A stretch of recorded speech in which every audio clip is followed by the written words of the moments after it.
मुबारक हो मुसलमानों, America Iran के ऊपर हमला करने में कामयाब हो चुका है। दुनिया की सबसे सच्ची अजीम किताब कुरान पाक मुसलमानों को बता रहा है कि यहूदो नसारा तुम्हारे दोस्त नहीं हो सकते। तो क्यों नहीं आंखें खुलती उम्मत मुसलमा के हुक्मरानों और जर्नैलों की? क्यों नहीं उम्मत मुसलमा के हुक्मरानों और जर्नैलों के कानों को मजलूम मुसलमानों की चीखती आवाज़ें सुनाई देती?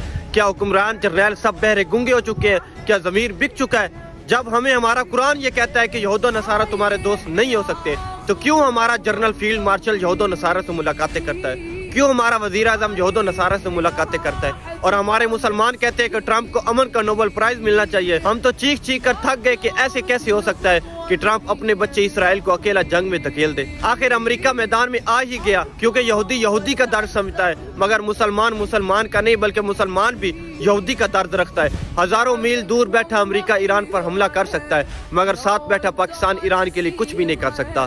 अमेरिका खुल्लम खुल्ला ईरान पर हमला करने के बाद अपनी फौज को, कौम को मुबारकबाद देता है कि मुबारक हो, हमने ईरान पर कामयाब हमले किए हैं। वो ईरान जिसने मजलूम फलस्तीनियों को इसराइल के ऊपर हमला करके खुशी दी थी, आज उसके ऊपर अमेरिका हमला कर चुका है। जहाँ भी चले जाओ इस्लाम दुश्मन का दर्द रखता है। भारत पाकिस्तान की जंग हुई, जब भारत पाकिस्तान पर भारी था तब अमेरिका मैदान में नहीं आया। जैसे ही पाकिस्तान भारत के ऊपर भारी हुआ, उसी वक्त अमेरिका मैदान में आ गया। आज ईरान इसराइल पर भारी पड़ रहा था तो अमेरिका भी मैदान में आ गया। ईरान तबाह बर्बाद भी हो जाए तो किसी को कोई फर्क नहीं पड़ेगा।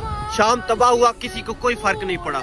इसराइल जंग की शुरुआत करता है, जब इसराइल से कुछ नहीं होता तब वो अपने बाप अमेरिका को बुला लेता है और वही अमेरिका उस मुस्लिम मुल्क को उजाड़ के रख देता है। और फिर उस अमेरिका को अमन के नोबेल प्राइज मिलते हैं, जिसने मुसलमानों के किसी मुल्क को नहीं छोड़ा। पाकिस्तानियों ये बात याद रखना, ईरान एटमी ताकत नहीं था, बस तैयारी कर रहा था। और एटमी ताकत की तैयारी करने वाले की इतनी तकलीफ थी इसराइल को और अमेरिका को। सोचो पाकिस्तान के पास तो एटम बम मौजूद है, उनको पाकिस्तान के साथ कितनी तकलीफ होगी। इसलिए आज पाकिस्तानियों जाग जाओ, अगला टारगेट पाकिस्तान है। ये यहूदो नसारा झूठ बोलता है कि हमें पाकिस्तान से कोई दुश्मनी नहीं, जब हमारा अल्लाह का कलाम हमें बता रहा है कि यहूदो नसारा हमारा दोस्त नहीं हो सकता। तो हम क्यों अमेरिका की बात का यकीन करें? उस अमेरिका को फलस्तीन की तबाही क्यों नहीं नजर आती? आज भी वक्त है, दोबारा बता रहा हूँ, यहूदो नसारा हमारे दोस्त नहीं हो सकते। अगर हम आज भी गफलत की नींद सोते रहे तो इसराइल हमारे दरवाजे पर आएगा, तब अमेरिका भी इसराइल के साथ मिलकर हमारे ऊपर हमला करेगा। उससे पहले बेहतर है कि उस इसराइल को जवाब दिया जाए, अमेरिका को आंखें दिखाई जाए।